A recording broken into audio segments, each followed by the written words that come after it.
ఊరుకులు తెలియదాన్ని కోడలు తెలియదాన్ని నేను ఊరుకులు తెలియదాన్ని రకరకాల అన్ని చాలా పనులేని పనులు చేసుకునేవాడు. కానీ దేవుడు పిలిచాడంటే అయ్యగారు చెప్తే అయ్యగారు మాట్లాడాను. వదిలే మనకి సేవ అనేది అంత మంచిది కాదు, మనకు అవన్నీ అలవాట్లేదు కదా, నలుగురు ఆడపిల్లలు ఉన్నారు, చిన్న చిన్న పిల్లలు అదే కాకుండా అని అంటే సరేలే అన్నారు అయ్యారు. కొన్ని రోజులు అయిన తర్వాత నేను పనికి వెళ్తా, ఎదురు చేసుకుంటా చూసుకుంటా, తర్వాత కావాల్సినవి కూడా చేసుకుంటా తిరిగి పెట్టుకుంటాను. దేవుని యొక్క సమయంలో ప్రార్థన చేసేటప్పుడు నాకు అయ్యగారు అనేవాడు, నాకు ఆత్మీయ తండ్రి సువార్తమా ఏం కదా అనేది నాకు ఇప్పుడు వచ్చేది, ఇప్పుడు వచ్చింది. నేను నాకేం అర్థం అయ్యేది కాదు. ఆయన అనేవాడు, ఏంటి గ్యాస్ హాస్పిటల్ తిరుగుతున్నా ప్రార్థన చేయకుండా అనేవాడు. ఏమంటే నాకేం అర్థం అయ్యేది కాదు. మూల కూర్చొని ప్రార్థన చేయనేవాడు, నాకేం తెలిసేది కాదు. సరేలే అని అట్లాగే ఆయన చెప్పినట్లుగా అయినేదాన్ని. తర్వాత సేవ అంటే నాకు అసలు ఇష్టం లేదు. అయినా వద్దు నాకు సేవ ఉండదు, అయ్యగారు చెప్పాడు ఆయన గొర్రె మీరు పెట్టగా నేను పండగ కూర్చున్నట్టుగా అనేవారు. మనకు వద్దుగా అవన్నీ నాకు అనుభవం అభివృద్ధిగానే అనుకున్నాను. తర్వాత దేవుడు నన్ను కూడా గ్రహించారు, వాగ్దానించారు. తర్వాత దేవుడు నా మాట వినమన్నాడు. చాలామంది ఏదో చాలామంది చూపించారు. అలానే అబ్రహం గారు భార్య ఉందండి, కాకుగా మరి మహిళ గారు, శిరావులు మరి మా పేరు వరమ గారు, వాళ్ళ చంద్రదేవ గారు అందరూ ఉన్నారు కదా, వాళ్ళు చెప్పండి అనుకున్నాను. భాగ్యం గారు ఉన్నటువంటి భాగ్యం గారు వాళ్ళందరూ నేను వాళ్ళంతా ఒక్కసారి పనికి వెళ్ళేవాళ్ళు అన్నమాట. అంత స్నేహంగా అక్క ఎన్ని ఆంటీ అనుకున్నాను. దేవుడు అట్లా చెప్తే నా దేవుడు వచ్చి అయ్యారు వచ్చి అమ్మ నేను చెప్పింది నువ్వు ఇంటికి వెళ్ళలేదు అన్నాడు. మా ఇంట్లో ఒక నిట్లాడు కూర్చొని నేను అంటున్నాను ఇంటయ్యాను ఆ మాటని నేను చెప్పింది వాళ్ళకి ఎలా చూపించవచ్చు అన్నాను. అది అయిపోయింది దర్శనం సార్ అనుకుంది. తర్వాత వదిలేసేసారు. తెల్లారి పాఠం గారు తెలిసే ఆయన పేరు పాఠం జరుగుతుంది కూడా అనుకుంది. ఏంటి అత్త అన్నాడు అనుకుంటా. నీకేంటి దేవుడు సాగు పిలుస్తున్నాడు అయ్యా, ఏంటో నీకు నిర్లక్ష్యం చేస్తున్నావు, నాకు మరి పిల్లల్ని నేను ఫీజు చూపిస్తున్నాను ఏదైతే చెప్పారు. అది అయిపోయింది. తర్వాత చాలాసార్లు చెప్పిన తర్వాత ప్రార్థన చేస్తే దేవస్థంలో 5 గంటలు అయ్యా చూపిస్తున్నానన్నా ఏంటని ప్రార్థన చేసినప్పుడు దేవుడు మందిరంలో వచ్చి ప్రార్థన చేస్తూ అన్నారు. 2 రోజులు ఉపవాసం ప్రార్థన చేసిన తర్వాత ప్రభువు ఆయన చూపించారు. తర్వాత నాకు కూడా కొన్ని విషయాలు చూపించారు. ఇక్కడికి వచ్చినట్టు పెడపాకలు వచ్చినట్టు విజయవాడ వస్తే విజయవాడ ఏంటి పెడపాకలు వచ్చి దిగినట్టు అక్కడ దిగితే ఎవరు లేదు. ఏంటంటే పంచాయతీ ఆఫీస్ ఉందంటే మనకి రోడ్డు మీద ఉండే కదా పంచాయతీ ఆఫీస్ సెంటర్లో పాకేంద్ర లైబ్రరీ లేదు. అక్కడికి వచ్చినట్టు ఏంటో నాకు ఏం అర్థం అయ్యేది కాదు. ఇద్దరు వచ్చేవారు. ఆ పంచాయతీ ఆఫీస్లో లోపలికి వెళ్ళాక లోపలికి వెళ్తే లోపల ఆఫీసులో కూర్చున్నాడు. ఫస్ట్ పనులు ఉంది, దాని దగ్గర సంతకం పెట్టింది అంటున్నాడు. సంతకం పెట్టున్నాడు. నేను వెళ్ళి ముందు నేనే పెట్టాను. సంతకం పెట్టి ఎప్పుడైనా అక్కడ పెట్టాను. తర్వాత అయ్యగారు వెళ్ళారు, అయ్యగారికి సంతకం పెట్టారు. బయటకు వచ్చేసిన తర్వాత పెద్ద లాగు బండిలాగా ఉంది, దాని మీద ఒక బస్తాలు ఉన్నాయి. ఏంటో నాకేం అర్థం కాల, లాగుతున్నట్టు కనపడుతుంది. అయినా సరే నేను వద్దులేని బండి అక్కడ పెట్టేసేసి వస్తుంటే వెళ్ళిపోయాను. వెంటనే వెళ్ళిపోయానంట. మన విజయవాడ బస్ ఎక్కేసి ఇదేం పెట్టా వచ్చింది అనుకున్నాను. కానీ నాకు ఏమో అర్థం కాదు. తర్వాత అయ్యానంటే అమ్మ దేవుడు సేవ చూస్తున్నాడు, సరిపాలపని అనే ఊరు ఉందా అన్నాడు. ఊరు ఉందయ్యా అన్న. ఊరికి అటు ఇటు మధ్య ఊరు ఉంది. రోడ్డుకి తర్వాత రోడ్డు మీద పంచాయతీ ఆఫీసు అవన్నీ ఉన్నాయంటే అవి చంపాత్ర తర్వాత కాదయ్య చంపాత్ర కాదు లేపాత్ర దేవుడు పిలిచాడు. వచ్చిన తర్వాత చాలా కష్టంగా వచ్చాము. ఏమీ లేదు. ఏంటి ఇట్లా పరిస్థితులు ఎట్లా ఉన్నాయని బ్యాంకులో డబ్బుంటే ఇల్లు కట్టుకున్నాం చక్కగా.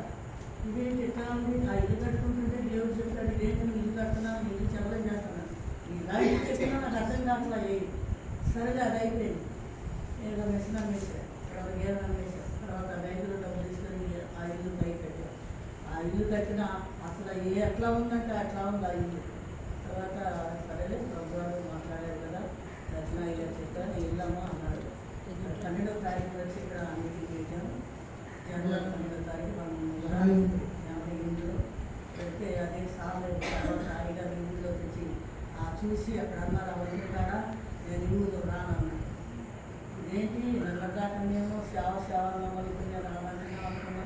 సరే వెళ్ళిన తర్వాత కొంచెం ప్రమాదం వాడు కూడా నాకు దగ్గర అక్కడ ప్రమాదం జరిగింది ఆ బస్సులోనే తెలిపోయాం. అలా 18 రోజులు మళ్ళీ ఒక కొద్ది రోజుల్లో నా తర్వాత రోజు మళ్ళీ మాట్లాడిన తర్వాత ఫిబ్రవరి 18వ తారీఖు తీసుకెళ్ళి కలపాలకు పెట్టమన్నారు.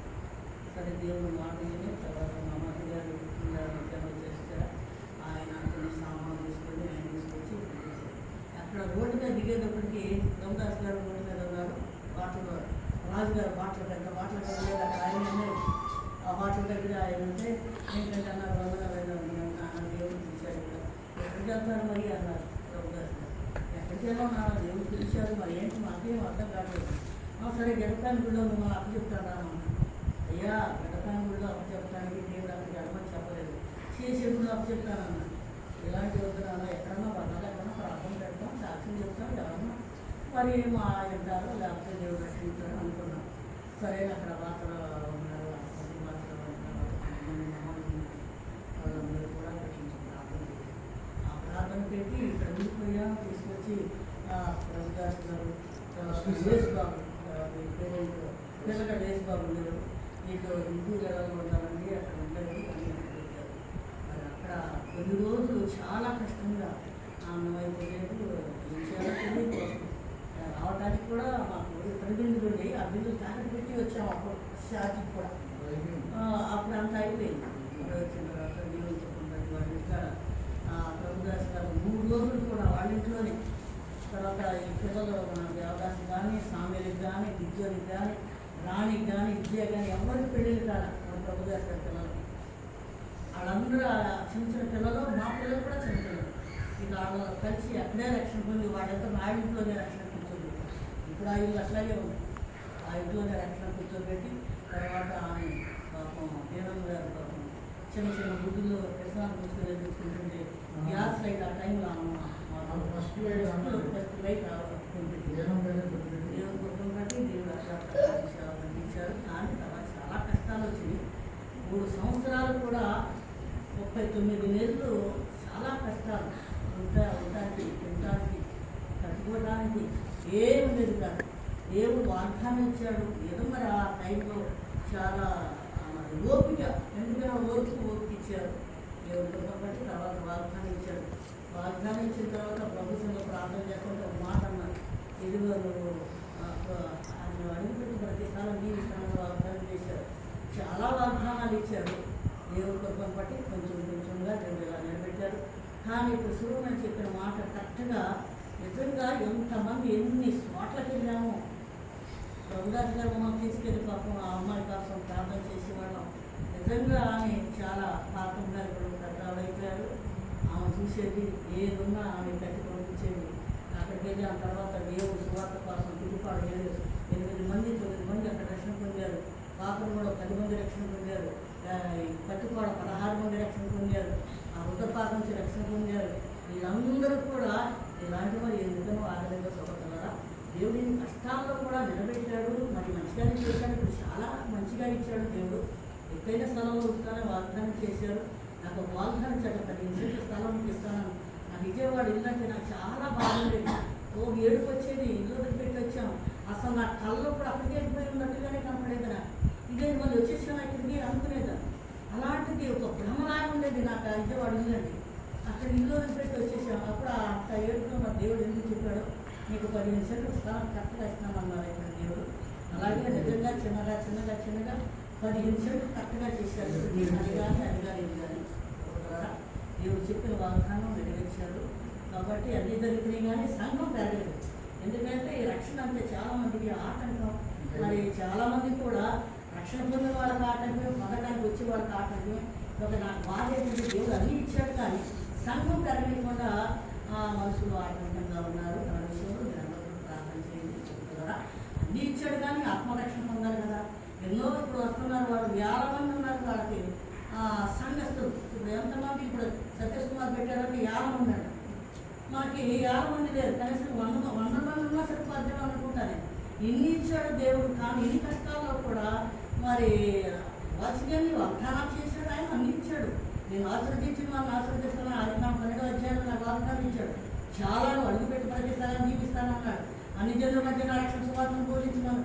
అన్ని వాగ్దానాలు అన్నీ నెరవేర్చుకున్నారు. కానీ ఈ యొక్క రక్షణ పొందే వాళ్ళ విషయంలో మీరందరూ కూడా సంఘం జరగాలని ప్రార్థన చేయండి. దేవుడు కావాల్సినవన్నీ కూడా సమకూర్చాడు. సంఘం అది కాకుండా మమ్మల్ని పిల్లల వివాహం కలిగించారు, మా మనవరాళ్ళను వివాహం కలిగించారు, మా మనవడు కూడా దేవుడు సిద్ధపరిచారు.